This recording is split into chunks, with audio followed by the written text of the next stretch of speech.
कल्पना करा की तुम्ही एखादा चित्रपट पाहायला थिएटरमध्ये गेले असाल. एक खूप मोठा चित्रपट पाहताय. इतका मोठा की खायला घेतलेला बिस्किटाचा पुडाही संपला, कोल्ड्रिंकची बाटली देखील तुम्ही संपवली असेल आणि आता मात्र तुम्हाला लघवीला लागली.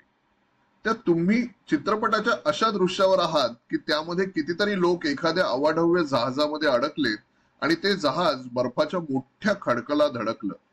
तर एकूणच या चित्रपटामध्ये खूपच पाणी असेल. तुम्ही पुरते बावरून गेलाय की तुम्हाला बाथरूम गाठावंच लागणार म्हणून. इतक्यात तुमच्या डोक्यात विचाराची ट्यूब पेटली की माझी वृक्क नेमकी अशी कशी काम करतात बरं. नको तेव्हा अशी अवस्था करून ठेवतायत माझी. लघवीला जायला माझी पळापळ करून टाकतायत. तर या आणि आणखी अशा काही व्हिडिओमध्ये आपण यावरच चर्चा करूया की आपली वृक्क नेमकी कशी कार्य करतात. वृक्कांना मूत्रपिंड देखील म्हणतात. आता आणखी तपशिलात जाण्यापूर्वी आपण थोडं पूर्वावलोकन करूया. तर वृक्क ही आपल्या नाभीभोवती अशा स्थितीत असतात. त्यांचा आकार हा आपल्या मुठी एवढा असतो. अशी दोन वृक्क असतात. ही पाठीच्या जवळ असतात. पुढल्या बाजूस नव्हे तर पाठीच्या जवळ असतात. या वृक्कांमध्ये हृदयाकडून रक्त येतं. हृदय हे असं इकडे असतं. त्याचाही आकार मुठी एवढाच असतो. हे हृदयच संपूर्ण शरीरात रक्त पाठवतं. मग हाताकडे असेल, काही रक्त तुमच्या मेंदूकडे, मग एक अशी शाखा तुमच्या पायांच्या दिशेने रक्त पुरवठा करते. आता या वृक्कांकडेही तुम्ही पाहिलं तर काही रक्तवाहिन्या या वृक्कांमध्ये देखील रक्त पुरवठा करतात. या अशा ही दोन्ही वृक्क मग रक्त गाळून घेतात आणि त्यामध्ये असलेले टाकाऊ पदार्थ लघवीच्या स्वरूपात वृक्कांकडून मूत्राशयामध्ये पाठवले जातात. मग लघवी केल्यानं हे शरीरास नको असलेले टाकाऊ पदार्थ उत्सर्जित करता येण्यासाठी लघवी तुमच्या मूत्राशयामध्ये साचते आणि बाथरूमला जाण्याची वेळ झाली याची तुम्हाला जाणीव होते. हा एक लहानसा आढावा आपण घेतला. आता पाहूया की वृक्क नेमकं काय कार्य करतात. तर आता ही अशी एक चौकट आपण आखूया. याच चौकटीद्वारे आपण समजून घेऊ की वृक्क नेमकं काय कार्य करतात, ज्यातून ही संकल्पना समजायला सोपी होईल. तर प्रत्येक वृक्कामध्ये ऑक्सिजन युक्त रक्ताचा पुरवठा करणारी रक्तवाहिनी म्हणजेच धमनी असते. धमन्या रक्तामधील सर्व घटक आहेत त्या स्थितीमध्ये राखून ठेवतात. ज्यांमध्ये पोषक द्रव्य असतील, ज्यात सोडियम आयनांसारख्या विद्युत अपघटनी पदार्थांचा, तसंच प्रथिन, अमिनो आम्ल, ग्लुकोज हे घटक, संचयित झालेली कर्बोदक असतात.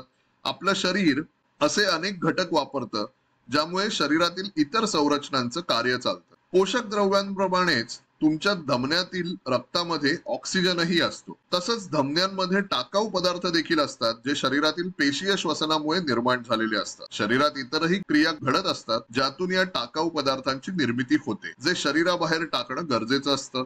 मग त्यामध्ये युरिया असेल, आपल्याला नको असलेली इतर विषारी संयुग असतील, काही अतिरिक्त स्वरूपातले सोडियम सारखे विद्युत अपघटनी पदार्थ असतील. शरीरामध्ये खूप जास्त सोडियम क्लोराईड म्हणजेच मीठ जर साचून राहिलं तर उच्च रक्तदाबासारखी समस्या उद्भवू शकते. तर आपली वृक्क आपला रक्तदाब योग्य प्रमाणात ठेवण्यासाठी देखील मदत करतात. त्याबद्दल इतर काही व्हिडिओमध्ये आणखी तपशिलात बोलू. तर कोणतीही पोषक द्रव्य जर खूपच अधिक प्रमाणात शरीरात राहिली तर ते शरीरासाठी टाकाऊ पदार्थ ठरतात.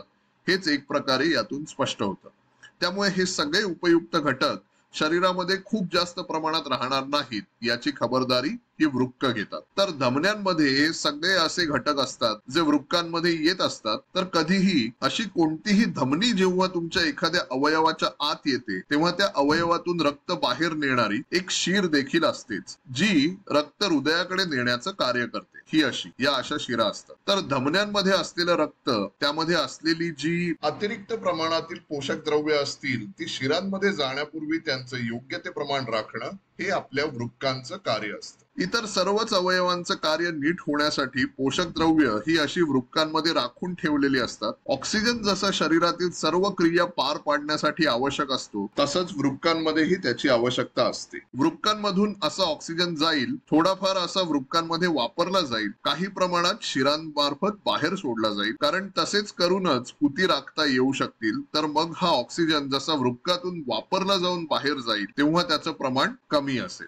ज्यामुळे धमन्यांमधील रक्तामध्ये जितका ऑक्सिजन होता त्यापेक्षा या शिरांमधून वाहणाऱ्या रक्तामध्ये ऑक्सिजनचं प्रमाण कमी असेल. तर अशामुळे वृक्क ही वाहून आलेल्या तुमच्या रक्तातील टाकाऊ घटकांना राखून ठेवतील, जेणेकरून या सगळ्या टाकाऊ घटकांचा पुन्हा शिरांमधील रक्तामध्ये प्रवेश होणार नाही. अशा रीतीने हे सगळे टाकाऊ घटक साठवून वृक्कांकडून मूत्र निर्माण केलं जाईल. आता या संपूर्ण आकृतीमध्ये काहीतरी कमतरता जाणवतीये का? धमन्यांना शिरांशी जोडणारा घटक कोणता? तर मग इथे जे घडतं हेच वृक्कांना एक विशेष अवयव बनवतं. वृक्कांना नेमकं हे सगळं कसं करता येतं? वृक्क आपल्या शरीरामध्ये पोषक तत्वांचं योग्य प्रमाण कशी काय राखू शकतात बरं? आणि त्यातून टाकाऊ पदार्थांचं मूत्रामध्ये रूपांतर कसं करतात? कारण त्यामध्ये असतात केशवाहिन्यांची ही 2 पात्र. केशवाहिन्यांच्या या पात्रांमुळे ऑक्सिजन वृक्कांमधून बाहेर नेला जातो. त्यांच्यामुळेच पोषक तत्व वृक्कांमध्ये येतात. सर्व काही होतं ते केशवाहिन्यांच्या या 2 पात्रांमुळे.